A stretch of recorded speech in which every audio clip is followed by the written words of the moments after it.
ಗದಗ ಜಿಲ್ಲೆ ನರಗುಂದ ನಗರದಲ್ಲಿ ಗದಗ ಜಿಲ್ಲಾ ಮತ್ತು ನರಗುಂದ ತಾಲೂಕು ಚುನಾವಣಾ ಸ್ವೀಪ್ ಸಮಿತಿ ವತಿಯಿಂದ ಹಮ್ಮಿಕೊಂಡಿದ್ದ ಸಾರ್ವಜನಿಕರಿಗೆ ಮತದಾನ ಜಾಗೃತಿ ಜಾಥಾದಲ್ಲಿ ಭಾಗವಹಿಸಿ ಮಾತನಾಡಿದ ಜಿಲ್ಲಾ ಪಂಚಾಯತ್ ಉಪ ಕಾರ್ಯದರ್ಶಿ ಹಾಗೂ ಜಿಲ್ಲಾ ಸ್ವೀಪ್ ಸಮಿತಿಯ ನೋಡೆಲ್ ಅಧಿಕಾರಿ ಸಿಬಿ ದೇವರಮನಿ ನರಗುಂದ ಪಟ್ಟಣ ಹಾಗೂ ಗ್ರಾಮೀಣ ಪ್ರದೇಶಗಳ ಮತದಾರರಲ್ಲಿ ಕಡ್ಡಾಯ ಮತದಾನದ ಬಗ್ಗೆ ಮಹಿಳಾ ಸ್ವಸಹಾಯ ಸಂಘಗಳು ಹೆಚ್ಚು ಜಾಗೃತಿ ಮೂಡಿಸಿ ಮುಂಬರುವ ಲೋಕಸಭಾ ಚುನಾವಣೆಯಲ್ಲಿ ತಾಲೂಕಿನ ಮತದಾನದ ಪ್ರಮಾಣ ಹೆಚ್ಚಳಕ್ಕೆ ಶ್ರಮ ವಹಿಸಬೇಕು ಎಂದರು. ಮುಂದುವರೆದು ಮಾತನಾಡಿದ ಸಿಬಿ ದೇವರಮನಿ, ಗ್ರಾಮೀಣ ಪ್ರದೇಶಗಳಲ್ಲಿ ಮಹಿಳಾ ಸಂಘಟನೆಗಳು ಪ್ರಬಲವಾಗಿವೆ. ಗ್ರಾಮೀಣ ಪ್ರದೇಶದ ಜನರ ಜೊತೆ ನಿರಂತರವಾಗಿ ಒಡನಾಟ ಇಟ್ಟುಕೊಂಡಿರುವ ಮಹಿಳಾ ಸಂಘಟನೆಗಳು ಲೋಕಸಭಾ ಚುನಾವಣೆಯಲ್ಲಿ ಕಡ್ಡಾಯವಾಗಿ ಮತದಾನ ಮಾಡಬೇಕು ಅಂತ ಸಾರ್ವಜನಿಕರಲ್ಲಿ ಅರಿವು ಮೂಡಿಸಬೇಕು.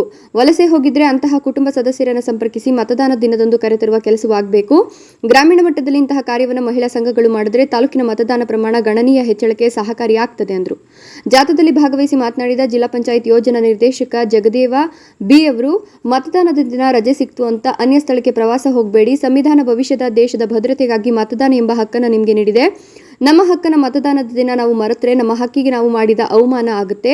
ಹೀಗಾಗಿ ತಪ್ಪದೆ ನಮ್ಮ ಗೌರವವನ್ನು ಕಾಪಾಡಿಕೊಳ್ಳೋದರ ಜೊತೆಗೆ ದೇಶದ ಗೌರವವನ್ನು ಮತದಾನದ ಮಾಡುವ ಮೂಲಕ ಎತ್ತಿ ಹಿಡಿಯೋಣ ಅಂತ. ಇನ್ನು ತಾಲೂಕು ಪಂಚಾಯಿತಿ ಆಡಳಿತಾಧಿಕಾರಿ ಡಾಕ್ಟರ್ ಎಚ್.ಪಿ. ಹುಲಗಣ್ಣನವರು ಮಾತನಾಡಿ, ಎಲ್ಲ ದಾನಕ್ಕಿಂತ ಮತದಾನ ಶ್ರೇಷ್ಠ ದಾನವಾಗಿದೆ.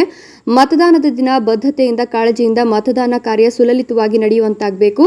ಇದಕ್ಕೆ ನಮ್ಮೆಲ್ಲ ಸಿಬ್ಬಂದಿ ವರ್ಗದವರ ಸಹಕಾರ ಅವಶ್ಯಕ ಅಂತ ಹೇಳಿದರು. ಇನ್ನು ಈ ಸಂದರ್ಭದಲ್ಲಿ ತಹಶೀಲ್ದಾರ್ ಶ್ರೀಶೈಲ ತಳವಾರ, ಪುರಸಭೆ ಮುಖ್ಯಾಧಿಕಾರಿ ಅಮಿತ್ ತಾರದಾಳೆ, ಸಿಡಿಪಿಒ ಪ್ರದೀಪ್ ನಾಡಗೇರ, ಟಿಎಚ್ಒ ರೇಣುಕಾ, ಸಹಾಯಕ ನಿರ್ದೇಶಕ ಪಂಚಾಯತ್ ರಾಜ್ ಕೆಎಸ್ ಹಾದಿಮನಿ, ಸಹಾಯಕ ನಿರ್ದೇಶಕರು Santosh Kumar Patil, health inspector SS Byali, NR Nidagundi, taluk ದೈಹಿಕ ಶಿಕ್ಷಣ ಇಲಾಖೆ ಬಿಆರ್ ಮಜ್ಜಗಿ, ವಲಯ ಸಂಪನ್ಮೂಲ ಅಧಿಕಾರಿ, ಎನ್ಆರ್ಎಲ್ಎಂ ಸಿಬ್ಬಂದಿ ಹಾಗೂ ನರೇಗಾ ಸಿಬ್ಬಂದಿ ವರ್ಗದವರು ಉಪಸ್ಥಿತರಿದ್ದರು.